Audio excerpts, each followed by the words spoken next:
Bienvenue à La Lettre Pro, le podcast IA, votre rendez-vous quotidien pour suivre l'actualité professionnelle de la radio et du podcast automatisé par notre intelligence artificielle à partir de nos articles quotidiens publiés sur notre site.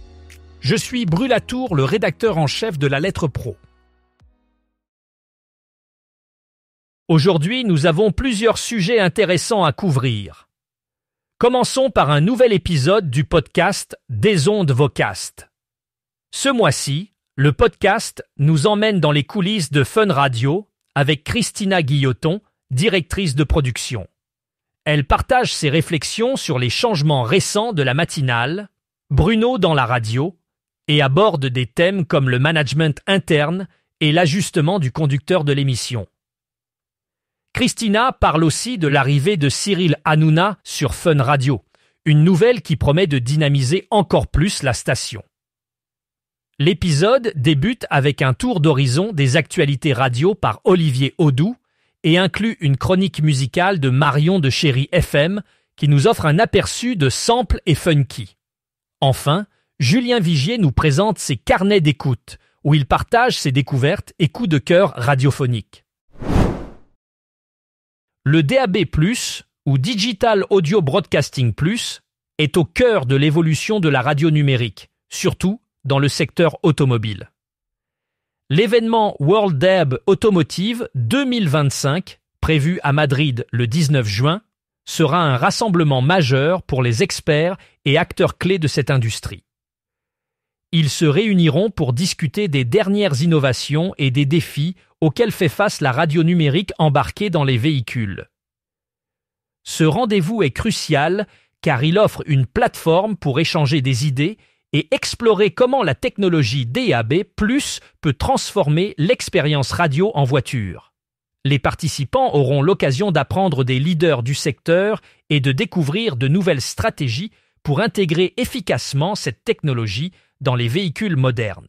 Avec l'augmentation de la connectivité automobile, l'avenir de la radio numérique semble prometteur et le DAB+ est prêt à jouer un rôle de premier plan dans cette transformation. La grande musique est désormais diffusée à Paris et en Île-de-France grâce au Digital Audio Broadcasting Plus, marquant une avancée significative dans la diffusion de la musique classique. Cette nouvelle station rejoint France Musique et Radio Classique pour devenir la 3e radio nationale dédiée exclusivement à la musique classique en France. Fondée par Emmanuel Rials, la grande musique se distingue par son programme entièrement musical, sans interruption par des genres comme le jazz ou des discussions politiques et économiques. Cette approche purement musicale permet aux auditeurs d'accéder en continu au patrimoine universel de la musique classique et opéra.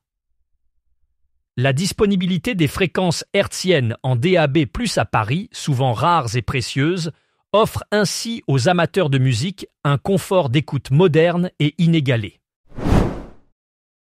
La représentation des autrices à la radio est en progression, mais des disparités subsistent. En 2023, 46% des œuvres radiophoniques diffusées pour la première fois étaient réalisées par des femmes, soit une augmentation de 3 points par rapport à 2021. Cette progression est encourageante, mais la parité n'est pas encore atteinte. Certaines stations, comme France Culture ou Radio France Internationale, montrent des signes d'équilibre dans la représentation des autrices. Cependant, d'autres comme France Bleu semblent encore reculer, soulignant que le chemin vers l'égalité est encore long. Ces chiffres mettent en lumière les efforts nécessaires pour promouvoir davantage la diversité et l'égalité des sexes dans le paysage radiophonique. Il est primordial de continuer à encourager les initiatives qui favorisent l'inclusion des femmes dans la création radiophonique afin de tendre vers une véritable parité. Contrairement à une croyance répandue, la voiture n'est pas l'endroit privilégié pour écouter des podcasts. Selon l'étude Share of Ear d'Edison Research, 67% du temps d'écoute quotidien des podcasts se fait à la maison, bien devant la voiture et le lieu de travail. Cette tendance s'explique par les habitudes des auditeurs et la diversité des supports disponibles à domicile. Les auditeurs préfèrent souvent le confort de leur domicile pour écouter leur podcast préféré, profitant d'un environnement plus calme et de la possibilité d'utiliser des enceintes connectées ou des systèmes audio domestiques de haute qualité. Les podcasts offrent ainsi une flexibilité d'écoute qui s'intègre parfaitement dans la routine quotidienne à la maison, renforçant leur popularité comme source principale de contenu audio pour de nombreux foyers. Du 19 au 22 mars, le réseau RCF se mobilise pour le Printemps du Don 2025, un événement crucial pour le financement de ses projets. 64 radios locales et associatives participent à cet appel aux dons.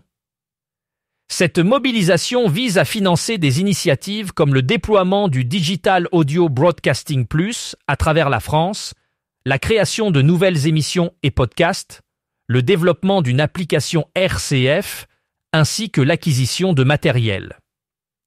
RCF, véritable média multicanal, s'appuie sur plus d'une centaine de journalistes en France et en Belgique pour offrir une information riche et diversifiée. Durant cette semaine, la matinale sera dédiée à cet événement avec des décrochages régionaux pour impliquer les auditeurs.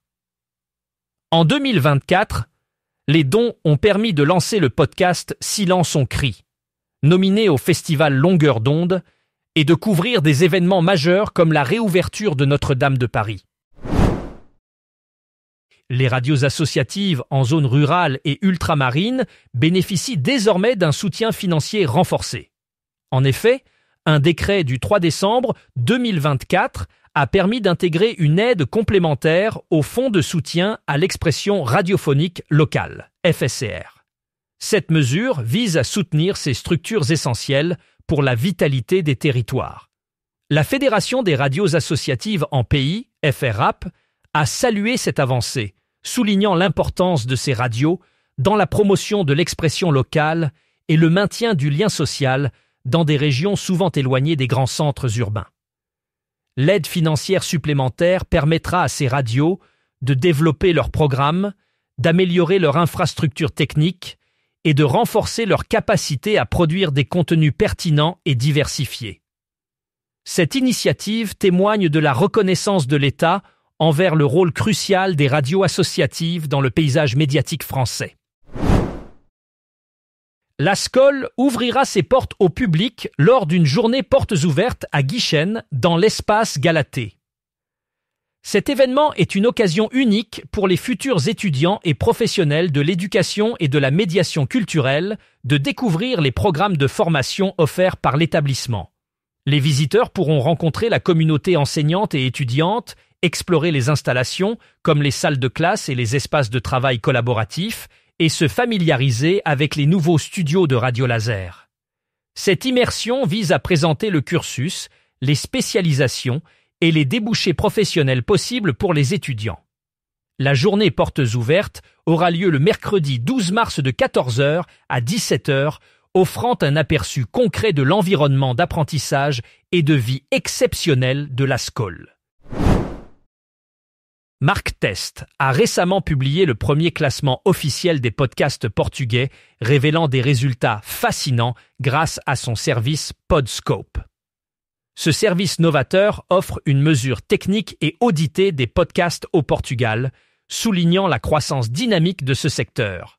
En janvier 2025, Extremament Desagradavel se démarque en tête des téléchargements, illustrant l'essor impressionnant de l'audio numérique dans le pays.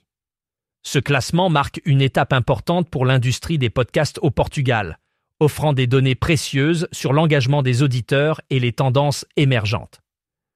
En mettant en lumière les podcasts les plus populaires, Podscope fournit aux créateurs et aux annonceurs des informations cruciales pour améliorer leur stratégie de contenu et de diffusion.